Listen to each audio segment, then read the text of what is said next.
आज डेट 29 अक्टूबर 2024। तो एक बार हम देख लेते हैं CSS का ओपनिंग द बॉक्स मॉडल। मेरी तबीयत थोड़ी ख़राब है पर लेट्स सी। तो यहाँ पे इन्होंने कहा है कि भाई बॉक्स मॉडल होता है कुछ HTML CSS की दुनिया में, तो हम वही देख लेते हैं क्या क्या है। तो इन्होंने पहले कहा कि हाउ एलिमेंट्स आर डिस्प्लेड, कैसे डिस्प्लेड होते हैं। या तो कोई एलिमेंट होगा वो ब्लॉक लेवल एलिमेंट होगा, या फिर वो इनलाइन लेवल एलिमेंट होगा। यार हाँ, तो inline level element, block level element क्या होते हैं कि वो नई लाइन से स्टार्ट होते हैं। अगर मैं एक पैराग्राफ लिखता हूँ, टैग लिखता हूँ और उसके अंदर फिर से एक पैराग्राफ, एक टैग डालता हूँ, एलिमेंट डालता हूँ P, तो नेक्स्ट लाइन से स्टार्ट होगा। ठीक है, और अगर मैं उसको इनलाइन कह देता हूँ, उसको डिस्प्ले प्रॉपर्टी पर चेंज कर देता हूँ, बाय डिफ़ॉल्ट ब्लॉक होता है, तो इनलाइन होगा तो फिर वो साइड बाय साइड ऐसे जाएगा। और मैं इनलाइन ब्लॉक कर देता हूँ तो वो इनलाइन भी है और ब्लॉक भी है। मतलब वो इनलाइन तो रहेगा बट वो ब्लॉक की सारी प्रॉपर्टीज़ इनहेरिट कर सकता है। मतलब तुम उसकी जनरली हाइट और विड्थ दे सकते हो, जो कि हम एक इनलाइन एलिमेंट की नहीं देती। वो जितना कंटेंट ऑक्यूपाई करता है ना, वो उतना ही रहता है।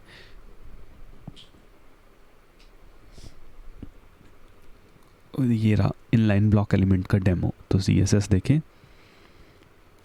और HTML देखें तो ये साइड बाय साइड आ रहे हैं। ठीक है, okay. Space between inline block elements, ये कह रहे हैं यहाँ पे थोड़ा सा स्पेस है हमेशा हर एक इसमें। तो क्यों है ऐसा, तो ठीक कर सकते हैं उसको। अगर डिस्प्ले नन कर देंगे तो वो एलिमेंट ही गायब हो जाएगा स्क्रीन से। ठीक है, अब ये बॉक्स मॉडल क्या है। बॉक्स मॉडल कहता है कि जो भी एलिमेंट है ना, कोई भी टैग तुम डाल रहे हो, कोई भी एलिमेंट डाल रहे हो, वो एक बॉक्स है एक पेज के ऊपर हमारे। ठीक है, तो अगर मैं ये इमेज डाल रहा हूँ तो ये बॉक्स के अंदर है, सब कुछ बॉक्स के अंदर है, पैराग्राफ बॉक्स के अंदर है, टेक्स्ट बॉक्स के अंदर, सब कुछ बॉक्स के अंदर है। ठीक है, तो अब कैसे हम वर्क करें बॉक्स मॉडल के साथ।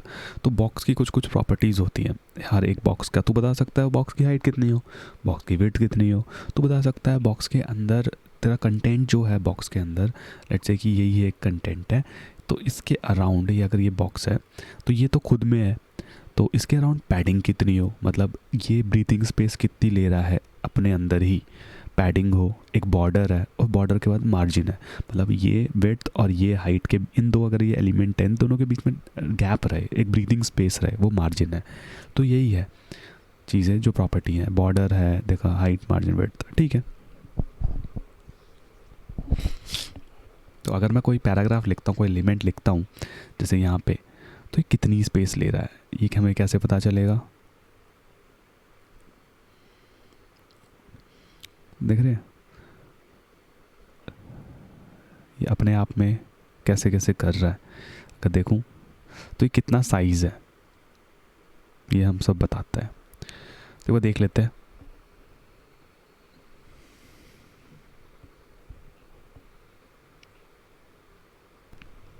हाँ यार, तबीयत कुछ ज़्यादा ही बिगड़ रही है। तो margin right, border right, padding right, तो पूरा साइज़ कितना ऑक्यूपाई कर रहा है, अगर एक पैराग्राफ है कितना ऑक्यूपाई कर रहा है, तो हम देख सकते हैं कि उसकी, अगर हम हॉरिजॉन्टली देखें कितना स्पेस ऑक्यूपाई कर रहा है, तो उसकी विड्थ कितनी है, पैडिंग राइट कितना है, बॉर्डर राइट कितना है, मार्जिन राइट कितना है, और सारे के सारे लेफ्ट में भी, इन सबको ऐड करेंगे तो इतना स्पेस लेता है।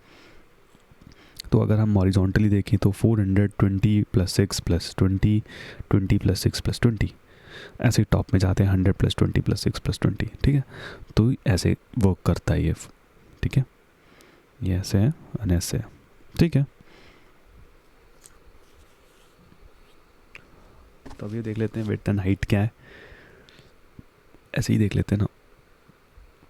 तो ये देखें, तो अगर मैं इसकी प्रॉपर्टी देखूँ यहाँ पे, तो विड्थ इसकी 400 पिक्सल है। अगर मैं विड्थ ऑटोमेटिक कर दूँ तो इतनी विड्थ लेना चाहिए इसे, और हाइट देखें तो इतनी है। तो मैंने कस्टम दे रखी है ये 200, और विड्थ कितनी कह रखी है मैंने, 400 और 200 हाइट। ठीक है, तो ये एडजस्ट कर गया। ये तो कुछ और चीज़ है वैसे, यहाँ पे 400 कही थी ना मैंने, 300 + 50 50 400, 100 + 50 50 200। तो वो ऐसे बन रहा है। ये एक्चुअल में बॉक्स मॉडल नहीं है, ये बॉक्स साइजिंग एक बॉर्डर बॉक्स करके आता है, वो है, वो हम आगे देखते हैं क्या है। ठीक है,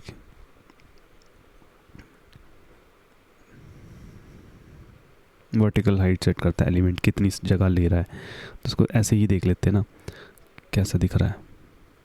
हाइट अगर मैं बढ़ा रहा हूँ तो कुछ तो हो नहीं रहा है, और विड्थ अगर मैं बढ़ा रहा हूँ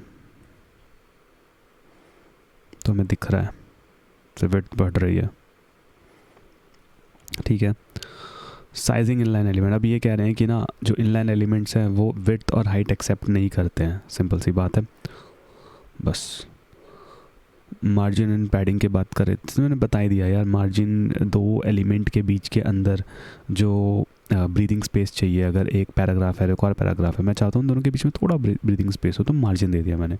तो मार्जिन लेफ़्ट दे सकते हैं, मार्जिन राइट दे सकते हैं, मार्जिन टॉप मार्जिन बॉटम दे सकते हैं, मार्जिन ऐसे है, मार्जिन बू। और पैडिंग के लिए इंटरनली कितना ब्रीदिंग स्पेस चाहिए, मेरा एलिमेंट है उसके चारों तरफ कितना वो है, अगर मैं देखूँ या पैडिंग को, तो ये मेरा एलिमेंट है, ये कंटेंट जो है विड्थ एंड हाइट, और इसमें मैंने कहा कि मुझे इतना ब्रीथिंग स्पेस चाहिए यहाँ, वरना अगर मैं पैडिंग हटा दूँ ना तो ऊपर ही भाग जाए, देख रहे हैं ऊपर ही भाग गया, पैडिंग है ही नहीं, इसलिए हमें थोड़ा सा ब्रीथिंग स्पेस चाहिए।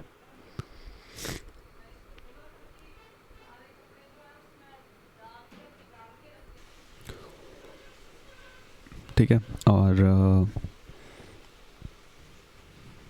अब यहाँ पे कह रहे हैं इनलाइन एलिमेंट के अंदर हम लेफ़्ट और राइट ही कर सकते हैं, टॉप और बॉटम मार्जिन वर्क नहीं करती, बट पैडिंग हर जगह वर्क करती है। ठीक है, इनलाइन एलिमेंट्स में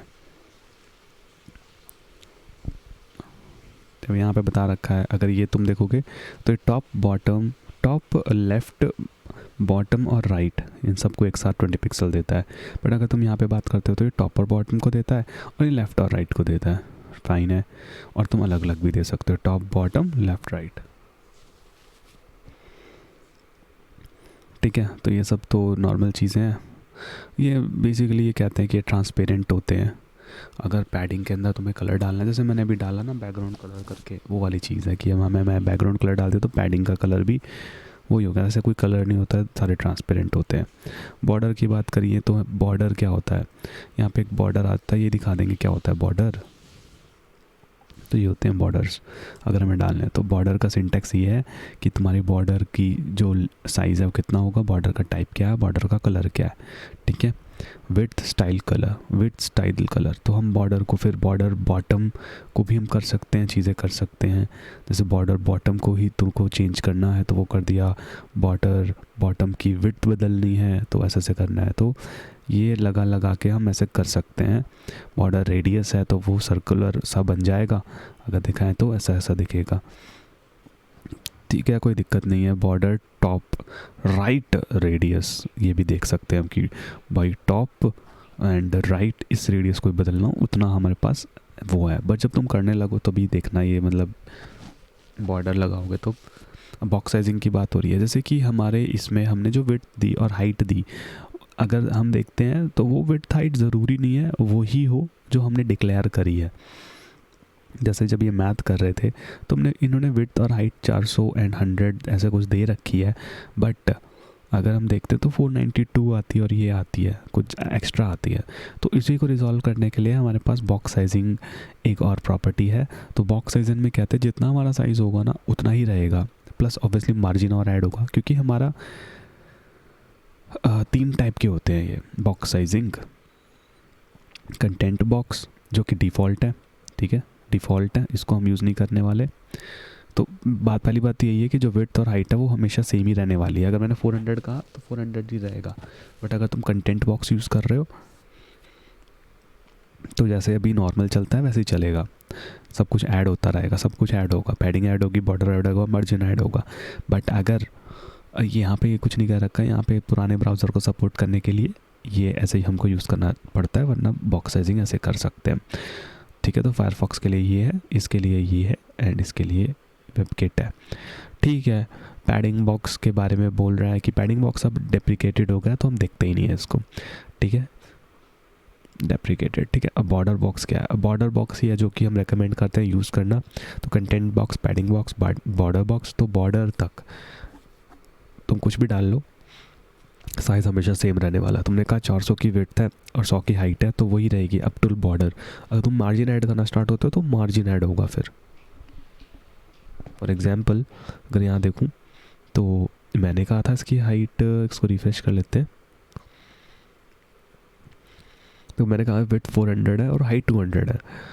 तो यहाँ देखेंगे तो ये बॉर्डर तक इतना ही रहेगा, 200 है तो 200 ही रहेगा, 100 प्लस 100, 200 एंड 300 और 400 हो गया। और ये जो प्रॉपर्टी है वो फिर एक्स्ट्रा साइज़ ऐड हो रहा है, मार्जिन ऐड हो रहा है, क्योंकि ये खुद ही बॉर्डर बॉक्स है, मार्जिन बॉक्स तो है नहीं, तो इसलिए मार्जिन बॉक्स जैसा कुछ है भी नहीं शायद।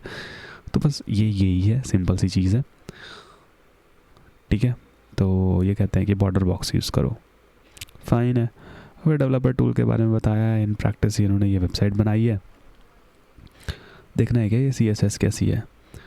ओके, एक बार देख ही लेते हैं, may be, I don't no. Body container देख लेते हैं क्या है इनका कंटेनर।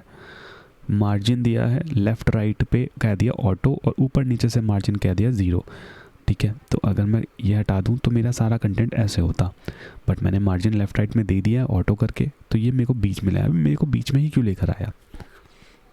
क्योंकि ये लेफ़्ट राइट को ऐसे एडजस्ट कर रहा है कि दोनों बराबर हो, ठीक है। अभी पैडिंग लेफ़्ट और पैडिंग राइट थोड़ी थोड़ी ऐड करी है, और विड्थ हमने कह दिया तो ये। अब इवन इफ अब मार्जिन भी था, है ना, मार्जिन है बट ऐसा कुछ असर नहीं दिखा। तो अगर मैं इसी पे मैं करता हूँ तो मार्जिन कहाँ गया? मार्जिन तो गायब हो गया। मैंने कहा लेफ़्ट राइट, इसने कह दिया कि भाई देखो लेफ़्ट राइट मार्जिन की ज़रूरत नहीं है, बिकॉज तुम चीज़ें स्टार्ट ही करते हो यहाँ से, इसलिए इसने 0 दे दिया, है ना। अगर मैं यहाँ पे कुछ डालने लगता 1px देखते हैं, तब ये आता है ना। बट मैंने क्या किया, तो ऐसे हम करनी है चीज़ें। ये पहले विड्थ दे दी कि मैंने ना विड्थ दे दो। अगर मैं इसको हटा दूँ तो विड्थ तुम देखोगे तो एक ही जगह से विड्थ होगी, मतलब इसका साइज़ ना एक ही उसमें होगा, हाँ इतनी विड्थ का है ये। बट मैं कहता हूँ कि नहीं यार, विड्थ तो इतनी ठीक है, जो मेरी इधर की मार्जिन है ना, कौन सा राइट हैंड साइड की मार्जिन है वो ज़्यादा है और यहाँ पे कम है, तो मैं कहता हूँ कि मेरे को ना दोनों तरफ की मार्जिन दे दो, बराबर सा कर दो। तो उसने कर दिया, तो मैंने पहले विड्थ दी, फिर मैंने कह दिया बराबर कर दो, तो बीच में ले आया, ठीक है। बीच में लाने का तरीका ठीक है। फिर थोड़ी थोड़ी पैडिंग भी दे दी मैंने, फॉर सम रीज़न, ये मेरे को रीज़न नहीं पता। तो कंटेनर तो ये है। अब हीरो कंटेनर क्या है? हीरो कंटेनर भाई पैडिंग ऐड कर रहा है इधर उधर से, ठीक है, कोई दिक्कत नहीं है। ये नैव है,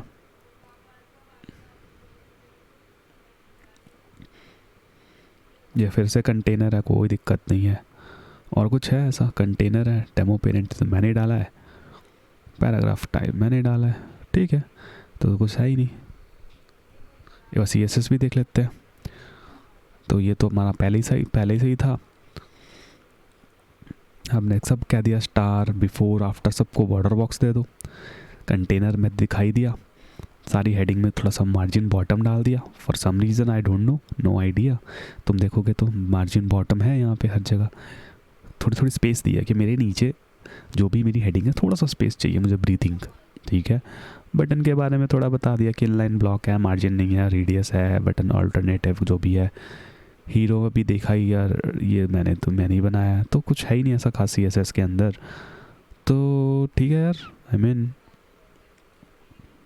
इतना ही था CSS के बारे में, बॉक्स मॉडल के बारे में। नेक्स्ट वीडियो में मिलते हैं, बाय।